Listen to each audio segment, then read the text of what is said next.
What's up, guys and gals? It's time for the latest piece of One Piece, chapter 1127 before the break next week. It is entitled Adventure in the Land of Mystery. Ooh, not Elbath. The Land of Mystery, not the Land of Elbath. Clearly.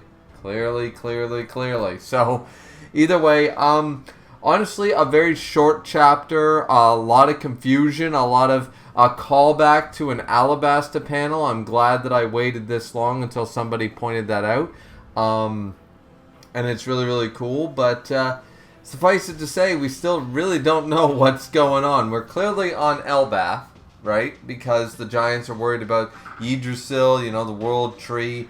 There's a crowned kitten who turns into a lion somehow. I don't know what that has to do with Viking lore, but apparently that's a thing.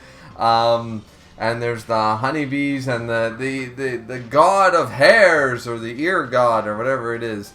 I don't know if they mean the ear god is an ear of corn, or if they literally mean a physical ear, or if that's mistranslated and meant to be a hare, since it was a rabbit that apparently Zoro, Sanji, and Luffy killed off screen and barbecued.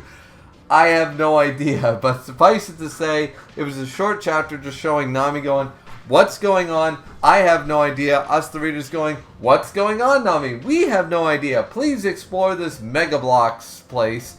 And finding Usopp nearly being eaten, as I said, by this giant cat thing. Sort of reminded me of Nino Kuni, with, the cat king sort of idea. We've seen this before, like Alice in Wonderland style, you know what I mean? Like a giant cat who has a crown on his head and all this shit, right? Just Alice in Wonderland vibes. I don't mean literal Alice in Wonderland. But, yeah, so we're getting that, and then transforms into a lion. She runs into a giant hedgehog. Well, giant, since we're on the giant planet, or the giant island. The giant planet. We went into outer space with the Straw Hats. Thousand Sunny literally fell into a wormhole in the Grand Line, and boom, we popped out on another planet like this is Dragon Ball. That's what we did here. This is Star Ocean now. But anyways, yeah, so, and then they do a little bit of a comedy soon, like, oh, I gotta run away. Zeus, save me. I'm just a girl. I don't know. Like, Nami is not, I know it's for comedic sake here, but Nami is doing very much the damsel in distress, I'm just a girl, obviously I can't do anything to save myself sort of attitude here. A little odd, honestly, because we've seen her do this many times before, but we've also seen her come into her own, and when she's by herself in a bad situation, she sort of plants her feet and says, alright, let's assess the situation. And by the way, between the climate attack and the upgrade of literally having one of the Yonko's main homies, I would think she'd have a little more confidence in her abilities, right? But I think what Oda was trying to do was just go for the comedy angle here on this chapter, more so than making Nami seem part of what they dubbed the loser trio, as it were. The Chopper, Nami, whatever. So, Usopp trio. So, maybe it's a callback. Maybe it's just for the comedic thing. I'm not entirely sure. But anyways, meets up with Usopp. Neither one of them seem to be able to do a thing. They're all in the Viking attire. They're all in the giant attire. And it's like, oh, God, what's going to happen? And then we get this great spread. We get a fantastic spread of Luffy, Sanji, and Zoro. The trio. The monster trio themselves. After it seems like everything's hopeless and the cat transforms into a lion. And Nami's trying to use Usopp as a human shield. And it's just like, I'm not going to forgive you for that. And then, boom, what do we get? We get Ifrit, Jumbe, Gum Gum Elephant, three-sword style, Twister, Whip, Strike, as a reference to the Alabasta panel back in the day when the Monster Trio first really came into their own, because that was the first tri-attack, I believe, that they ever did, was the Twister Whip Strike, and now it's back, another Twister Whip Strike, where all three attack the same enemy, all in sequence. It doesn't happen very often. I haven't seen all the movies, so I'm not sure if it happens in the movies, but it's definitely, since it's panel for panel, an Alabasta callback. that's sort of fantastic. Just in the sense of, somebody even commented when I was reading up on that, and people were like, yeah, this is obviously a callback and a reference and stuff. And somebody made the joke and said, look, One Piece is so old, One Piece within One Piece can now reference One Piece. And I thought that was kind of fun. Either way, yeah, so they take this lion down. Obviously, they don't kill him. They just beat him down or whatever. D transforms from lion into cat.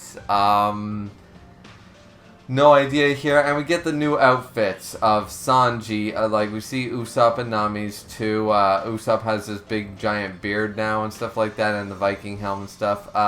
We get the new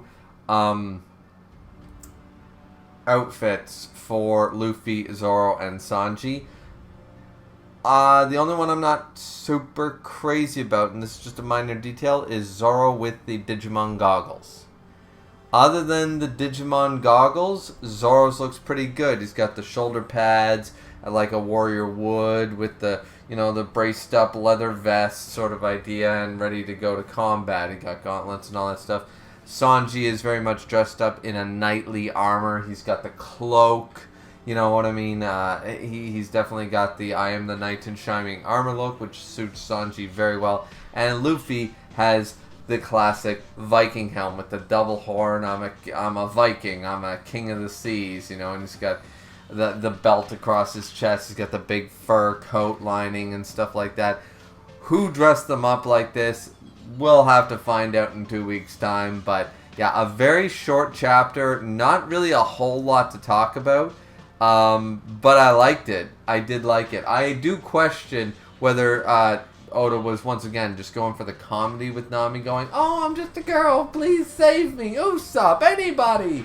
And I'm like, Nami, you've sort of come into your own. After 1,100 chapters, you kind of know how to fight, so why don't you try some of that?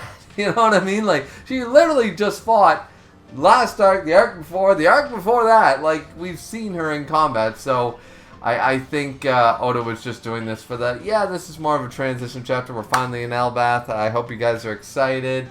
We have the classic Straw Hats. The five are back. The first five. We have, the monster trio of Luffy, Zoro, First Mate, and Sanji. And then we have, of course, Nami, the Navigator, and Usopp, the Marksman. The original five that joined the crew, as far as we know. And I think Chopper's here too, somewhere. But, anyways, yeah. So, I guess it's just a nice callback sort of chapter in that regard, because we are calling back to Alabasta. And I'm sure that people, way more invested or smarter than I am, will be going through and they'll be seeing other references or lines of dialogue or what have you, referencing other things potentially in this chapter, not just the Alabasta double page spread, but maybe other small references to the earlier arcs back in the East Blue, first stage of the Grand Line, that kind of idea, right? When it was just these five, right? The first five members. So, anyways, that's it for me.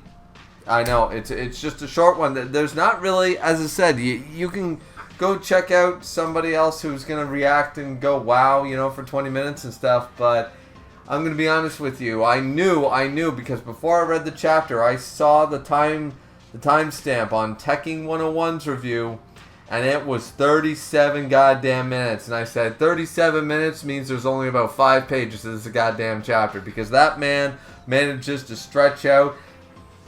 He does an hour worth on a 19-page chapter. So when it's less than 40 minutes, there wasn't a whole shit ton to talk about for the rest of us. That's all I'm saying. So, and then when I read the chapter, I like the chapter, guys. I like the cover serial. Inuyarashi is still, he's worried too. He's apparently the daimyo of Kuri region here in the cover story. And Yamatoans, they're concerned about these disappearances, so maybe they'll work together try to find out who is the culprit and stuff like that.